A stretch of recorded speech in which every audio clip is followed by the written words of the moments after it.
disculpen por el inconveniente. Mi nombre es Cristóbal Tagliaferri y yo soy sociólogo y luego estudié ciencias cognitivas, que ahora les voy a mostrar un poco de qué se trata. Y actualmente tengo una empresa donde hacemos análisis de audiencia basado en metodologías de ciencia cognitiva y de la sociología. Yo hoy les vengo a hablar un poco sobre cómo la tecnología puede tomarse como la extensión de la cognición, y para esto hay que entender, digamos, ciertos cambios de paradigma que se han vivido dentro de las ciencias cognitivas para entender qué es lo que es conocer, qué es lo que es la cognición, y también, digamos, cuáles son las diferencias entre tomar la cognición como un fenómeno individual o tomarla como un fenómeno social, ¿no? Una de las primeras cosas que me llamó la atención en mis primeros acercamientos al arte fue esta como paradoja entre la experiencia y la razón, o la emoción y la razón. Y hay William James, un psicólogo estadounidense, a principios del siglo mostraba esta paradoja de la manera siguiente: yo lloro porque tengo pena, o sea, como por un estado reflexivo, emocional, o tengo pena porque lloro, ¿no? Por un estado físico, ¿no? Y esta paradoja en realidad la encontramos en muchísimas disciplinas, y en particular a mí me generaba esta sensación en mis acercamientos al arte. Siempre tuve esta dicotomía, por decirlo así, entre vivir un contenido o una experiencia artística solo desde la experiencia, sin ponerle razón, o desde un punto de vista como más intelectual. Entonces me acuerdo que veía con mis amigos unos cortometrajes de David Lynch, y como que al rato era como un ejercicio súper intelectual de entender el simbolismo, pero a otro rato era algo súper físico o corporal, ¿no? Y creo que esta dicotomía luego me di cuenta, digamos, de dónde provenía. Bueno, la ciencia cognitiva es una disciplina reciente, lleva 30 años aproximadamente, involucra varias disciplinas que son más usuales para nosotros, algunas y otras no. Por eso, por algún lado está la psicología, sobre todo la psicología cognitiva; por otro lado está la filosofía, que es la filosofía de la mente en particular, la lingüística, la antropología, la neurociencia y la inteligencia artificial, entendida esta como la generación de código para generar algún aprendizaje en algún tipo de máquina. Y dentro de estas áreas, la primera dicotomía que me hizo sentido, que me encontré, era todas estas que están acá, ¿no? Lo que venía hablando: la razón versus la emoción, la diferencia entre el cerebro y el cuerpo. No sé, si a alguien les pregunto a ustedes hoy día dónde está el cerebro, lo más probable es que digan que está acá. O sea, perdón, dónde está la mente, lo más probable es que digan que está acá. Pero también sabemos que la mente también está en el cuerpo, ¿no? Por otro lado, también había una dicotomía gigante. Si ustedes se van a la literatura, al menos de la psicología cognitiva, pero también en la neurociencia, se suelen estudiar muchos sujetos, digamos. O sea, se toma cada sujeto como una unidad, pero pocas veces se toma al cuerpo del otro en interacción con uno como parte del fenómeno cognitivo. Entonces, una de las cosas que voy a querer mostrar hoy es cómo sí hay experimentos que de alguna u otra manera validan que la presencia del otro también afecta en la mente de uno o en la cognición de uno. Entonces, principalmente el diagnóstico que hay sobre por qué hemos hecho tanta literatura científica sobre nuestras habilidades cognitivas más de alto nivel, o por ejemplo las del uso del lenguaje o las matemáticas, es porque el diagnóstico es que en el fondo vemos por arriba del iceberg, ¿no? O sea, más bien la razón es como la punta del iceberg de un fenómeno que en realidad está enraizado en todo un desarrollo que tiene que ver con la experiencia emotiva, y que la experiencia emotiva tiene todo que ver con una cuestión evolutiva también del cuerpo, como lo explicaban en la charla anterior, ¿no? Entonces, claro, sí se han investigado mucho, pero como de forma separada, ¿no? O estudiamos la evolución, digamos, del cuerpo, digamos, nosotros como seres vivos, y cómo esto se fue transformando en experiencias emocionales y luego dieron cabida a nuestras habilidades, digamos, cognitivas más de alto nivel, pero en su minuto se dieron cuenta que había un montón de cosas que sí operan acá, pero que en realidad hay que mirar acá abajo del agua como para entenderlas mucho mejor. Entonces, fuera de esto, otra de las cosas que me impresionó también en la literatura que me tocó al encontrarme con esta disciplina es todo lo que tiene que ver con la emergencia, digamos, de interacciones que están a un nivel local y cómo generan una emergencia de algo que es global. Entonces, el ejemplo que yo por mi formación primero de sociólogo y luego también se lo robé como una analogía que Francisco Varela hacía, era que en el fondo Chile en este caso es una emergencia de un fenómeno de todas nuestras interacciones. O sea, Chile en realidad surge en la medida en que nosotros conversamos, en que nosotros nos chateamos, en la medida en que vamos haciendo todas las interacciones mini entre nosotros como individuos y ciudadanos, a nivel económico, etc. Y eso hace emerger, digamos, en otro nivel, algo que es Chile, ¿no? Pero Chile en particular no se encuentra como en ninguna parte, es algo raro, ¿no? No está dentro como una caja de fósforos que mira, aquí está Chile, ¿no? En el mapa, que es además una representación, sino que Chile en realidad aparece y desaparece en la medida en que sus elementos individuales van interactuando, ¿no? Entonces, esto tiene como, es una metáfora, esto es, en el fondo de muchas interacciones pequeñas uno puede lograr distinguir, digamos, un tipo de organización que tiene que ver, que solo surge en la medida de la interacción de los pequeños. ¿Ya? Estas dos cosas creo que para mí son dentro de las cosas fundamentales que han pasado en los últimos 20, 30 años en la ciencia cognitiva, que es plantearse las preguntas de cómo hacer ciencia cognitiva desde este lugar, desde este diagnóstico, desde visibilizar también todo lo que son las habilidades que están debajo del agua para la toma de decisiones, pero también entender que hay otras formas también de organización que no tienen que ver con digamos, es decir, que puede existir algo emergente al mismo tiempo que algo individual sin necesidad de que sean, digamos, incoherentes entre ellas.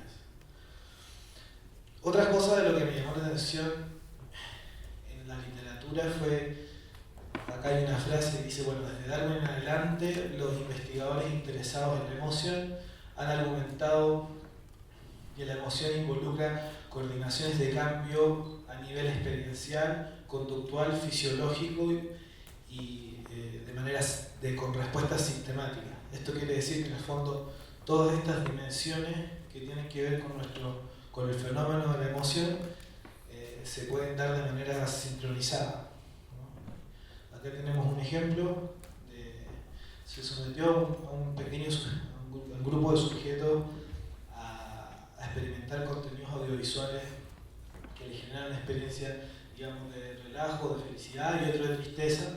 Y si se fijan bien, tenían uno que tiene que ver con la medida de la experiencia, que eran personas presionando un dial si se sentían, digamos, experiencialmente tocadas o subjetivamente tocadas.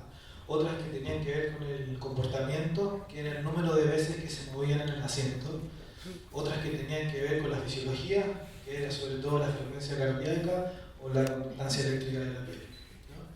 Y de alguna otra manera, lo que uno va viendo es que en los momentos en que crece, digamos, la experiencia de tristeza, también crece, digamos, el comportamiento, digamos, y hay una parte como incoherente o al contrario, que tiene que ver con la conductancia eléctrica. Asimismo, en la otra emoción, vemos como una figura relativamente similar entre las tres dimensiones. Y estos son algunos indicios, aunque todavía obviamente bastante nuevos, para entender, que nos dan paso a entender cómo es que lo colectivo puede aparecer. El mecanismo que estamos viendo acá es más bien intrasujeto, es decir, una persona en sus diferentes dimensiones reaccionando frente a un contenido. Pero resulta ser que al parecer este fenómeno de que la sincronización de elementos que están a diferentes niveles dan una explicación causal, o se le podría dar una explicación causal del fenómeno de estudio. Y se está tratando de aplicar esto mismo para entender el fenómeno de lo colectivo. Y ahora voy a ver si es que funciona el video, porque como este era PDF, ahí está. Entonces este es un experimento que estamos en Colombia, donde hay una ceremonia que se usa el fuego a pies descalzos. Y entonces, para que entiendan, va a haber una persona que pasa por el fuego y otra que lleva a otra persona arriba, y hay mucha gente mirando en el público. Veamos el video y luego les explico un poquito. No sé si se ve. Entonces ahí están como agitando el fuego.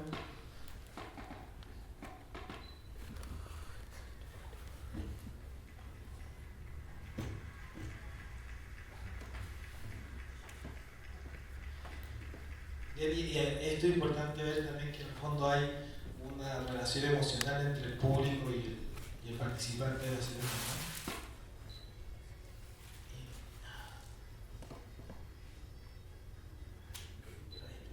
Y aquí es donde vamos a ver como la frecuencia cardíaca de tres personas que estaban participando en esta escena, ¿no? En primer lugar tenemos la línea azul, que es la persona que caminó por el fuego. En segundo lugar tenemos un espectador que tenía relación con esa persona, que era su esposa. En tercer lugar tenemos una persona que no tiene, digamos, ningún tipo de relación con el caminante del fuego, si se quieren poner así. Entonces, si ustedes ven, este es el tiempo, y estos son la frecuencia cardíaca en el tiempo, y se pueden ver, podemos tener tres momentos, ¿no? El primer momento es cuando comienza el ritual, que es acá. Tenemos un momento en que pasa, digamos, el caminante del fuego y donde pasa el hermano, o sea, el hermano. Entonces lo que vemos es que hay cierta sincronización en ciertos pics que tienen que ver, y que también se pueden ver acá y acá, pero que por un lado la tercera persona que no tiene ninguna relación, como que no le afecta demasiado, ¿no? Entonces la mujer de alguna u otra manera tiene algún tipo de sincronización porque tiene una experiencia emotiva, un vínculo emocional con él, y el espectador que no, digamos, no se le genera. Vamos a ir viendo otros ejemplos también. Este es otro experimento muy interesante, que es que hay dos personas que están en un ambiente virtual, ¿no? En dos cámaras separadas, no se están viendo y están manipulando un mouse, ¿no? O sea, cada vez que el mouse de la persona 1 se encuentra con el de la persona 2, se genera una vibración. Si es que yo creo que esa vibración es que me encontré con la otra persona, hago un clic. ¿Por qué puede ser que no sea la otra persona? Porque hay otra condición en donde la otra persona no está jugando y solamente es un patrón, digamos, computacional, algorítmico, que imita el movimiento de una persona. Entonces, lo que vemos acá es que en la medida en que primero lo que pasó fue que las personas solían quedarse más tiempo tocándose, por decirse así, con el mouse, cuando realmente estaban en la condición de que había dos manos, y menos tiempo cuando había una máquina, es decir, hacían menos veces clics. Eso quiere decir que de alguna otra manera hay algún tipo de dinámica interactiva entre dos personas que simula, digamos, esto está hecho como para simular como el sentimiento de la presencia del otro de la forma más básica posible, ¿no? Pero además de eso, o sea, aquí tienen el gráfico, entonces estos son como la distancia entre los dos participantes, entre los sensores, mientras más estaban juntos, más clics hacían de que encontraran al otro.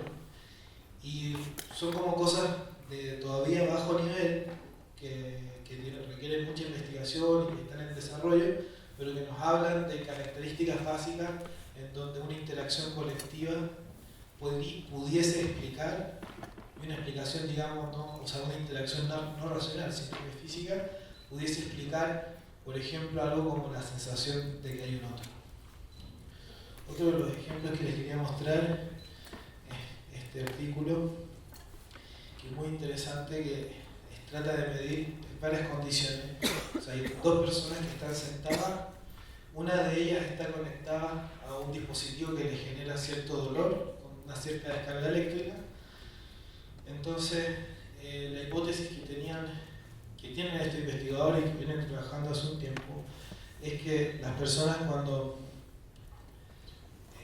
digamos se están tocando y tienen dolor, o sea, generan una conectividad entre ellas. Esto no voy a entrar a hacer mucho doble clic, pero tiene que ver como con la intensidad de la sincronización que tiene la actividad cerebral entre una persona y otra.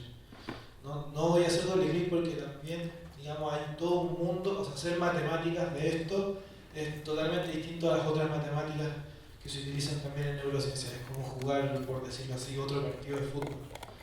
Entonces, pero en términos sencillos, hay varias medidas matemáticas que pueden lograr ver un tipo de sincronización en la oscilación de ciertas asambleas neuronales entre un cerebro y otro, pero también entre una parte del cerebro y otra que está más distante.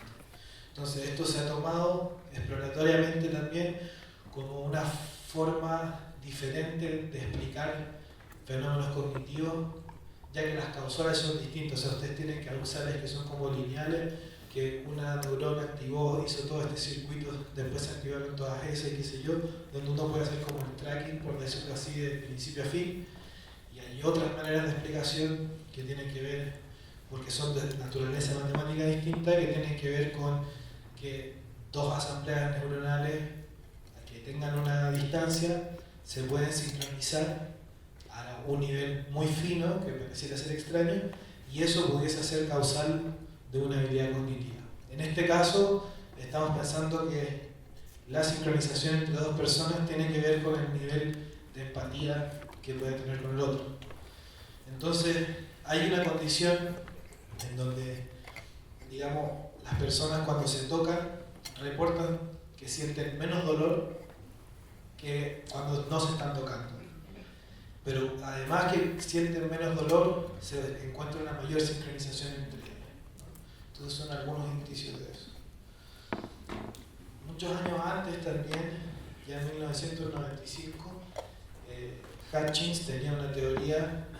Él era un marinero, entonces hay muchas maniobras de los marineros en un barco que son muy colectivas y que depende de su funcionalidad colectiva como para que el fenómeno realmente funcione bien, que es decir, que se navegue el barco, ¿no? Y se han hecho había una práctica muy antigua sobre este desempeño colectivo, y él, como era marinero, también lo estudió muy bien y se dio cuenta que muchas de las personas no tenían, digamos, una estructura preparada previa para desempeñar las tareas, sino que más bien había como una emergencia en la sincronización activa entre los participantes que permitía que eso fuera más eficiente, ¿no? Entonces también hay varios casos, como los bomberos, etcétera, que cuando están, digamos, operando de manera colectiva, o los jugadores de fútbol, tú les preguntas, bueno, pero ¿cómo hicieron eso tan loco?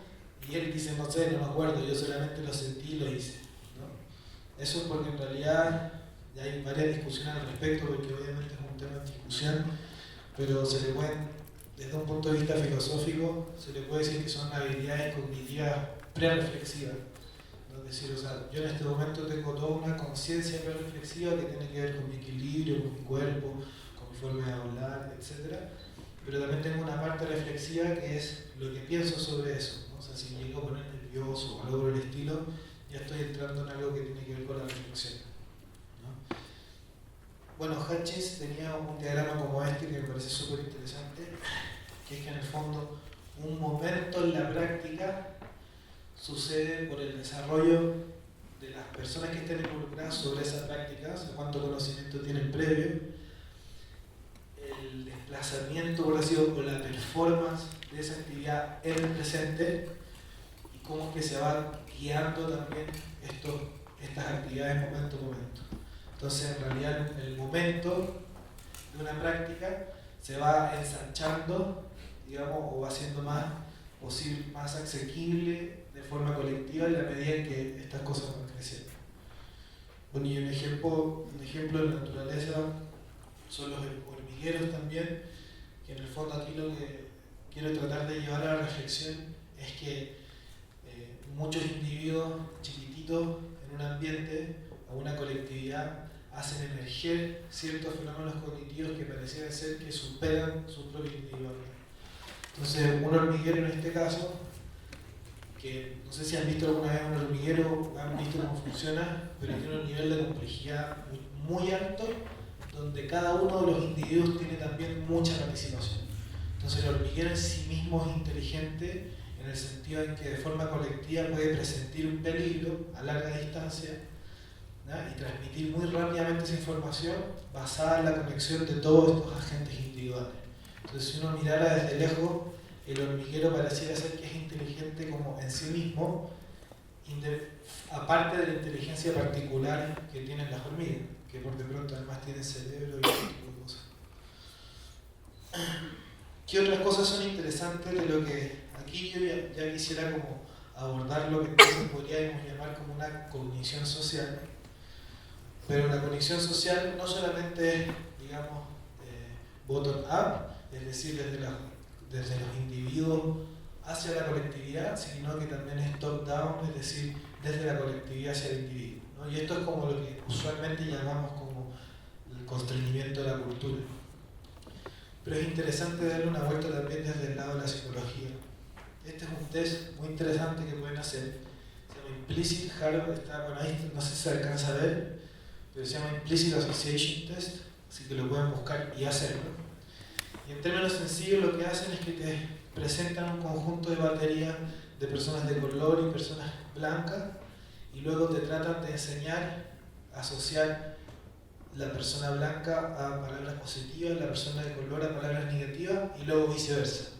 Y luego contabilizan cuánto tiempo te demoras en asociar cada una de estas condiciones, y con eso ven si tienes algún tipo de preferencia por ejemplo, asociar palabras malas con personas de color. ¿Ya?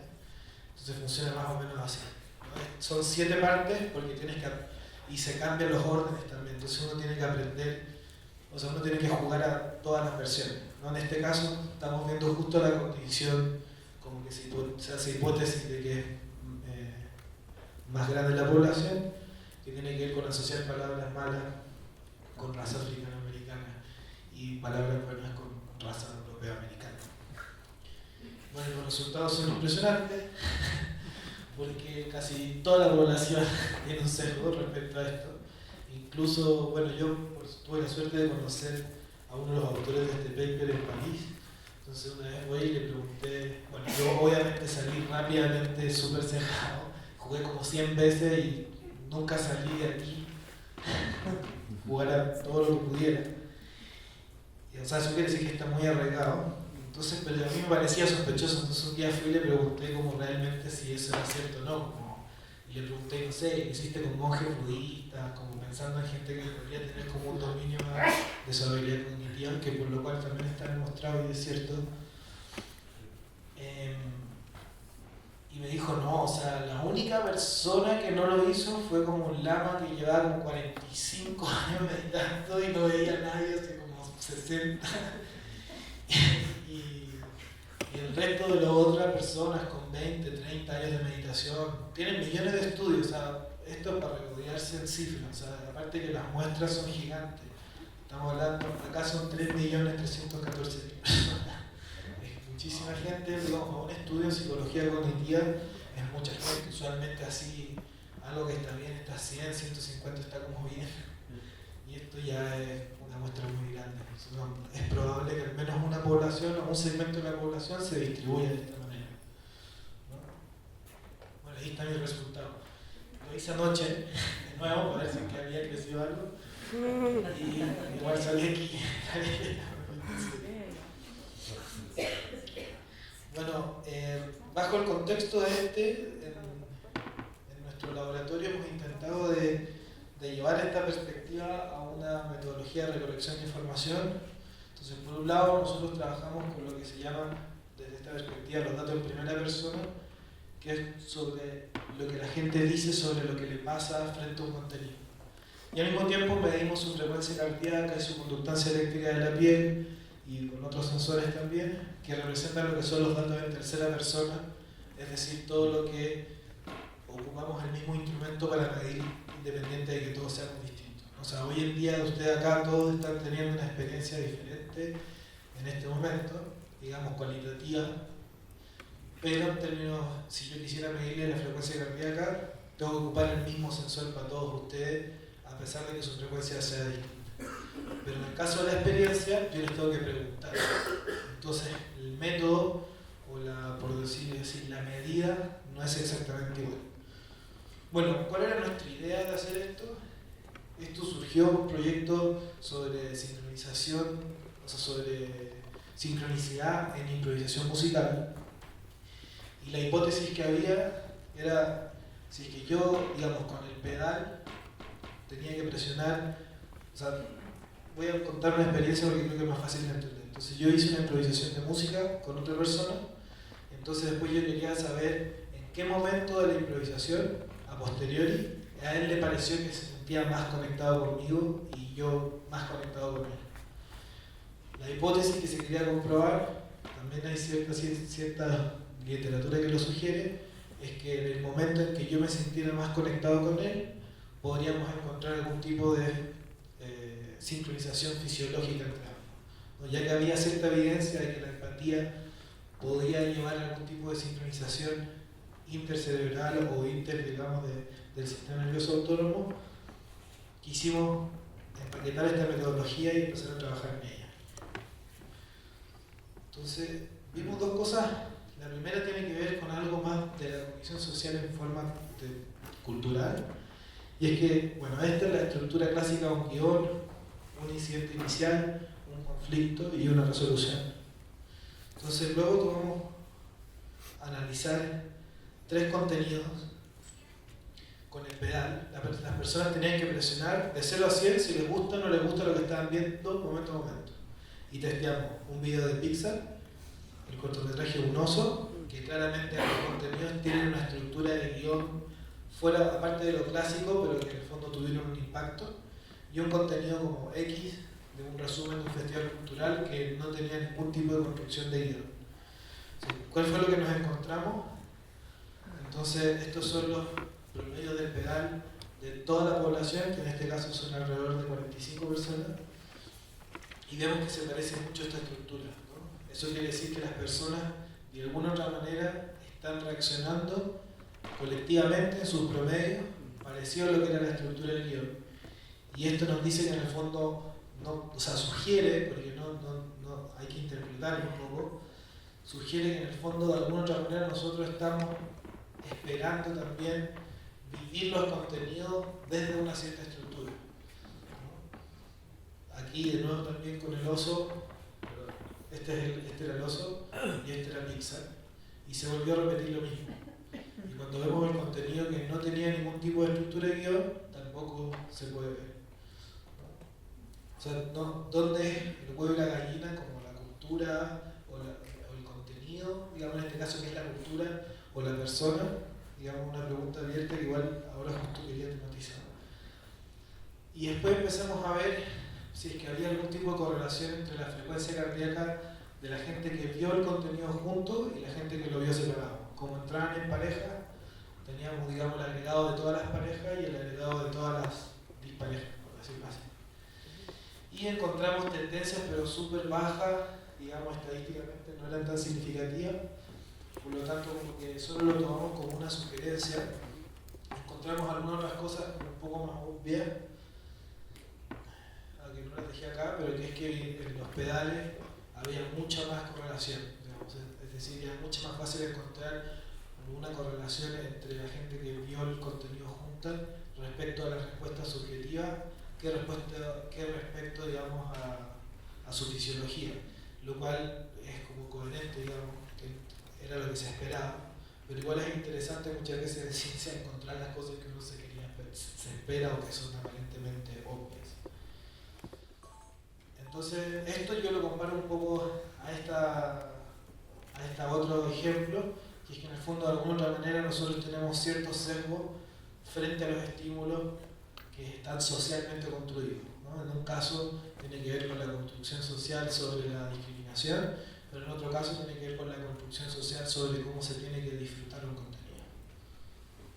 Y por otro lado tenemos, y esto es como lo que quería rescatar a modo resumen, que es que tenemos, cuando hablamos de cognición social, tenemos tenemos todo lo que tiene que ver los sesgos culturales, nuestra experiencia y el aprendizaje, pero también tenemos que ver todo lo que nuestro sistema fisiológico, digamos, permite y que podría de alguna manera causar estas relaciones de cognición social, ¿no? Hay estudios también, por ejemplo, entre si es que se pone a dos equipos de fútbol, uno va a jugar escuchando el mismo ritmo y otro escuchando ritmos dispares, y se trata de medir la efectividad en el grupo que escucha el ritmo sincronizado y el ritmo desincronizado, ¿no?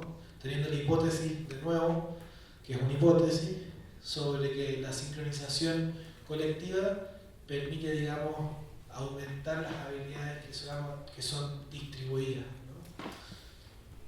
Que a mí me parece muy interesante porque, insisto, o sea, se plantean mucho lo que son las habilidades como intraindividuales, pero dejamos de lado un poco ver en conjunto cómo es que en realidad somos algo mucho más, digamos, que individual. Ahora, lo que también con esto quiero como llevar un poco más a la pregunta filosófica es que lo que les decía, o sea, esto es como el huevo de la gallina, o sea, somos los individuos que generamos estas entidades colectivas o son las entidades colectivas que generan el operar de estos individuos. Sabemos que es viceversa, pero no sabemos cuál es primero, ¿no? Es como la misma pregunta que partí al principio de si lloramos porque tenemos pena o tenemos pena porque estamos llorando, ¿no? Y esto en realidad, a pesar de que las posturas científicas toman posiciones muchas veces respecto a estas preguntas, en realidad es algo que no está resuelto y que lleva muchos años sin resolverse, ¿no?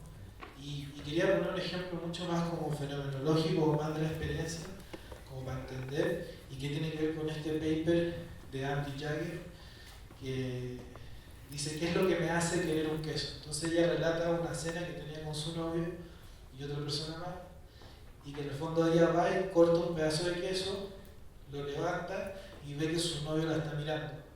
Entonces ella dice que piensa, dice hacer gesto, quizás quiere queso. Y entonces va y le ofrece queso. Y su novio va y toma el queso y se lo come. Entonces yo ya va y le pregunto y dice, ¿en verdad querías o no querías el queso? Porque yo pensé que tú me dijiste que tú querías, que yo no quería, no sé qué, ¿verdad? Y le dijo, no, en realidad yo no quería el queso, pero en el momento en que me lo ofreciste, como que me pareció y lo recibí, ¿no?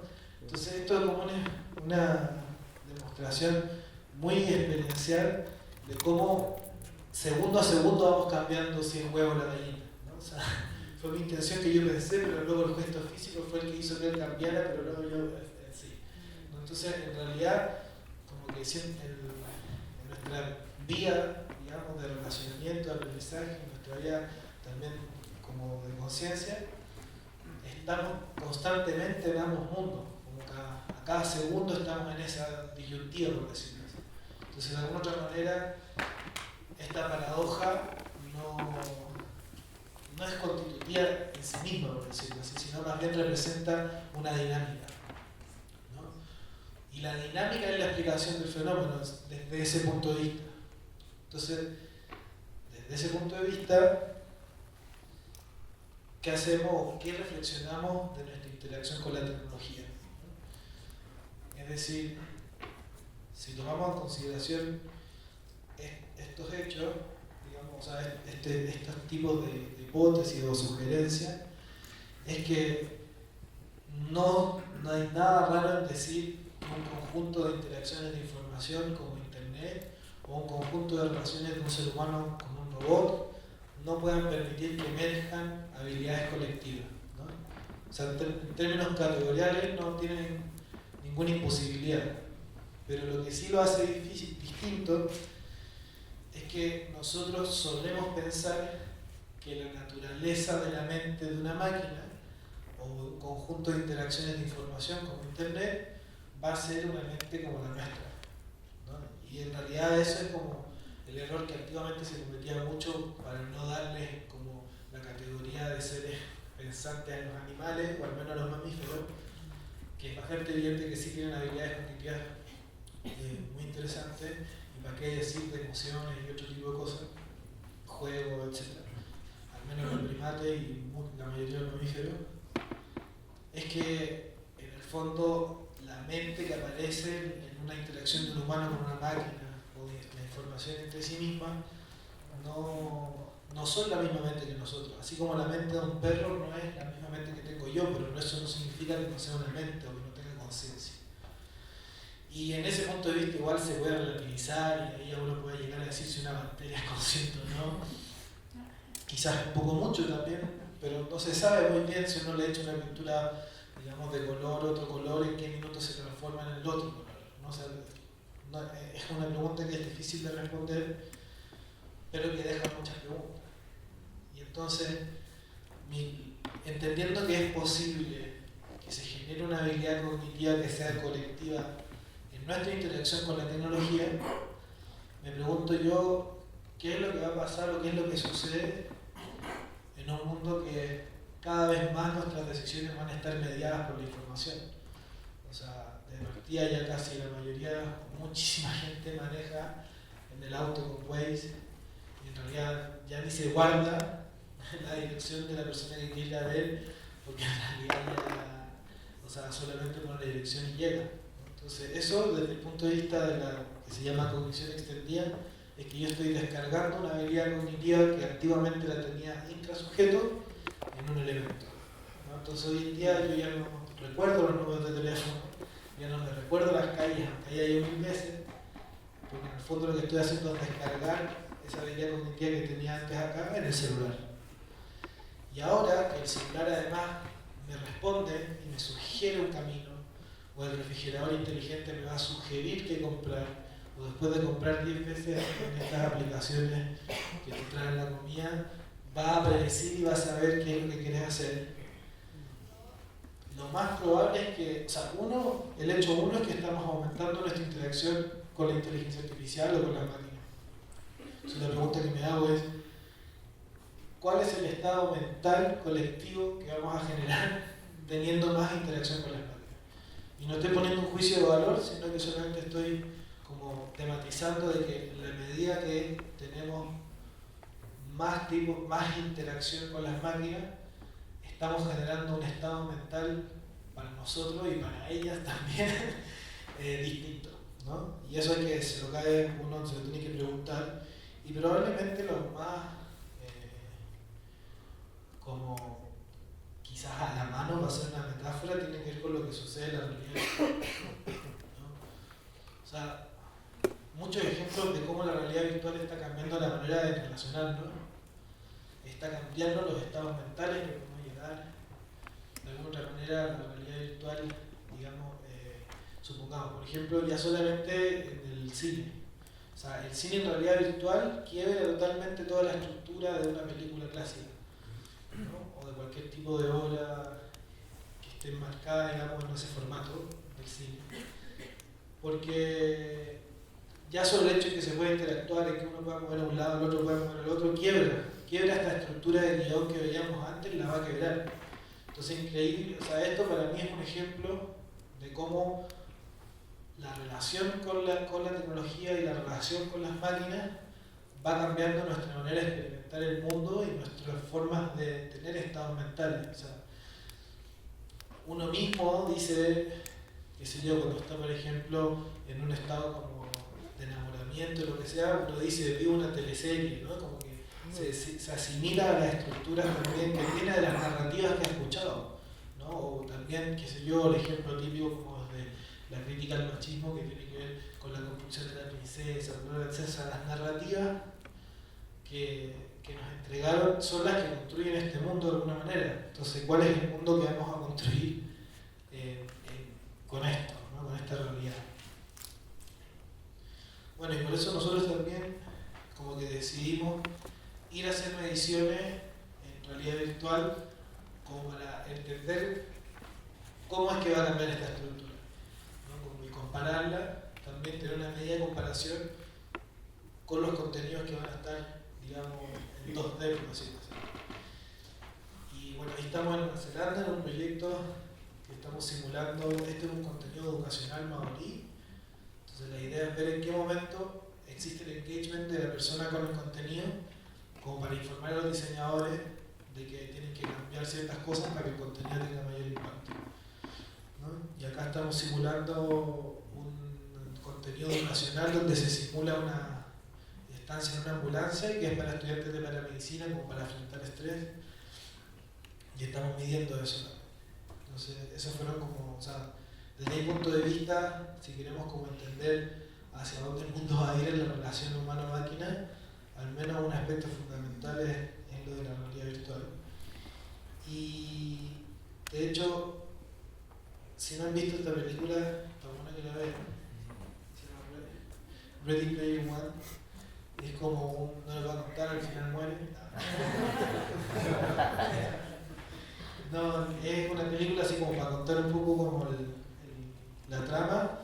En una 20, 40 años más, la gente, todo el mundo vive como en un oasis que creó un diseñador de videojuegos, donde la mitad de la gente se la pasa todo el día ahí, compra cosas ahí, gana dinero en la vida real para comprarse cosas en la vida virtual.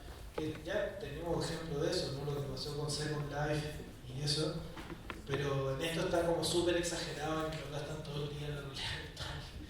Y tiene de acción, así que igual la pueden ver, o sea, como no es tampoco tan densa, sencilla de hecho.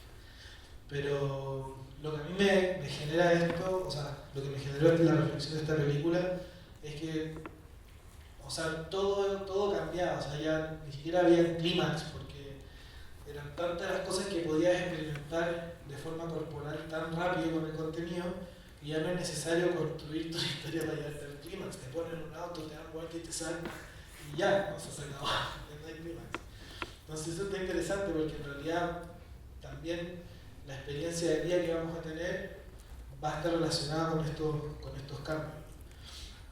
Entonces la pregunta es, digamos, y aquí quizás solamente hago el vínculo como con la obra, es como quizás el encuentro que genera una inteligencia que va más allá de la individualidad no necesariamente es errático, digamos, pero tampoco al mismo tiempo es lo más coherente, ¿no? Es como en el fondo, más bien llega a ser, pienso yo, que puede llegar a ser parte de una realidad que en realidad quizás no nos damos cuenta también. O sea, si nos miraran desde arriba también y vieran nuestras dinámicas de movimiento, quizás también entenderían que los flujos que tenemos no son tan incoherentes, o las personas con que uno se encuentra no son tan incoherentes. Entonces no